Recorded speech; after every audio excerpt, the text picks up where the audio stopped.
I want to start off with my inspiration. My daughters, that's Tia, Bree, Malia, and Sydney. They're why I do what I do. And as I have this conversation with you about compassion, not excuses, I'm going to need your help. If you've ever gone through any adversity, I'd like to ask you to stand up. Any adversity, any struggle, anything, stand up. Now, if you haven't gone through any adversity, I understand you can remain seated, but if you've ever gone through anything, stand up. Okay. Wow, that's pretty interesting. Okay, raise your hand, continue standing, raise your hand if you've ever learned anything from your adversity. Okay, continue standing, leave your hand up. Raise your other hand if even if you learned something, you continue struggling. I mean, you still struggle with something. Wow, look around you. Now, listen, keep your hands up. I want you to sit down if you know that today will not be the last day you have ever gone through struggle. If you know there's another struggle coming, sit down. Wow. Look around you. As a black man in my community, I see a lot of struggle. There's an ongoing debate about the plight of the black man, but that's not really my TEDx for today. But I will say this. In response to that, this guy right here, Shawn Gardner, is spearheading an effort across the country with other people about the black male achievement. And he meets at the Muhammad Ali Center in Louisville, Kentucky. Another individual, Anthony Smith, he was here last year, he spearheaded in Louisville, Kentucky, where I'm from. Black male achievement in Louisville. Now, I say that because I face a huge struggle. How do I advocate for men, more specifically black men, and if you really want to get crazy about it, how do I advocate for fathers? Now, a friend of mine, a mentor, a fatherhood advocate, Chester Dean from the Father Support Center, you know what he tells me? He says, Shawn, people love to talk about puppies and children. Well, I'm not going to talk about puppies today, and I will tell you a story about two children as I go into my conversation with you. I want to tell you about Mike. Mike is a kid I was working with, and I was working with Mike, and I hadn't seen him for a couple of weeks. So one day I go into the school, and I see Mike, his mom, and his sister, and I kind of find out he got into some trouble. So when his mom left, I sit down with Mike, and I said, well, hey, what happened? He said, well, we were going to break into somebody's house, but he was home, and he came to the door with a shotgun. And somewhere between him coming out the door with a shotgun and going home, the police came up and took him home. So I'm asking him, because I know how this goes down. I said, hey, so when you and your friends talked about this, what did you talk about? He said, we just got to figure out a way to do this better and without getting caught. That scared me. So this is what I told him. I said, do you have cable? Yes, sir. I said, I want you to go home, watch the Travel Channel, and wherever they are on the show, I want you to envision yourself. He looks at me kind of crazy, but I said, okay. So the next week I walk into the school, I don't even get in good, and there goes Mike. Mr. Shawn. What is it, Mike? I did what you said, and I tell you what, it's pretty cool, and I don't mind being there, but I'm not going to eat what they ate.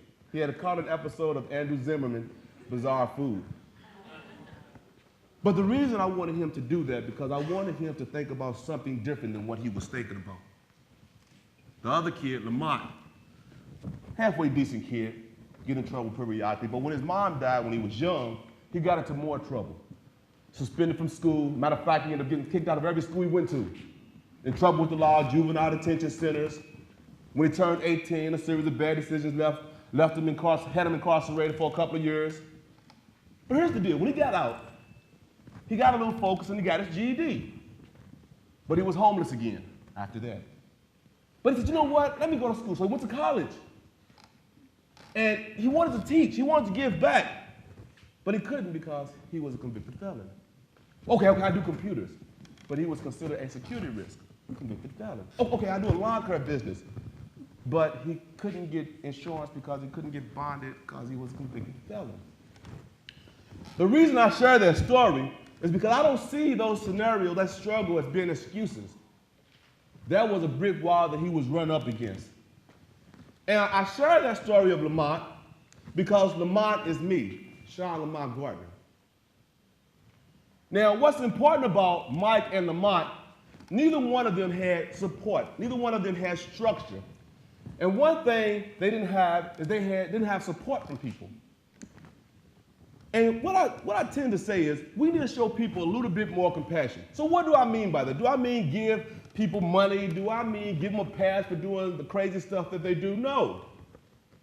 What I'm saying is, you know what? Sometimes we have to support people. And remember, when you stood up, you were saying that you've gone through struggle. You even told me, because you raised your hand, that sometimes you don't learn from your first time you go through whatever you go through. Here's what I would tell you. At the end of the day, if you tell me it's an excuse, there's nothing we can do with that. But my graduate degree in conflict management tells me that if we have a problem, if we have some reasoning, then I can potentially come up with a solution. I'm so passionate about this that I wrote a book, Me versus Me. And in the book, one point that I want to bring to your attention is I talk about when I was 14. I didn't think I'd see 16. When I was 16, I didn't think I would see 18. And the reason being, because I thought every day on this earth was my last day. I thought somebody was going to kill me, or that I would end up in prison for the rest of my life. And that's what I had to live for. So when I tell Mike to go home and watch the Travel Channel, I want him to be able to dream big. Now, growing up without a father, and then as I become a father, I realized a few things. I realized that we don't readily embrace fathers. So I started an organization called 2-Not-1 Fatherhood and Families. And the mission of the organization is to promote the safety and well-being of children by implementing strategies to keep fathers involved and families together. Now, let's be realistic about this. We know that the organization, because it's a fatherhood organization, is going to do what? We're going to teach, we're going to train men to be better fathers, right? That's a given. But let me tell you something else that I found that I have to do. I also have to get moms to be receptive to the efforts of the fathers. It does me no good to train a father to be a good father, and then the mom doesn't believe he's even trying. Let me give you a situation. I want to give a shout out to Markham French, the director at Plymouth Community Center, for bartering with me so that 2-Not-1 can have office space. So I came down the steps one day, and at the counter were some single moms. They were having the debate about single moms being both the mom and the dad. And of course, I'm like, no, that can't be, but it's another TEDx conversation. But what I will tell you is that in the background, there was a young mom, and she kept saying, my baby daddy ain't nothing. And of course, she wasn't saying it exactly like that. But that's the TEDx version of what she was saying. She kept saying it, my baby daddy's nothing. So I finally, after she said it like a gazillion times, I said, why do you keep saying it? I have to buy the food, I have to buy the clothes, I have to buy the shoes. He doesn't even spend time with his kid. That sounds bad, doesn't it? Yes, no? But let me tell you what I've learned over the years. That's the surface. So I asked questions. Does he have a job? Nope. Does he have a record? Just got out of prison. Does he have a place to live? He lives with a mom in the basement. I looked her in the eye and I said, you know what? I understand the pain and frustration you're going through as a single mom, but the truth of the matter is, it sounds like this kid's dad can't even take care of himself. Now, I know some of you will say, well, Shawn, that's an excuse. But again, there's nothing I can do with an excuse. But if we have a problem, I can work with that. And remember when I told you he doesn't even see his kid? He doesn't even live in the same state.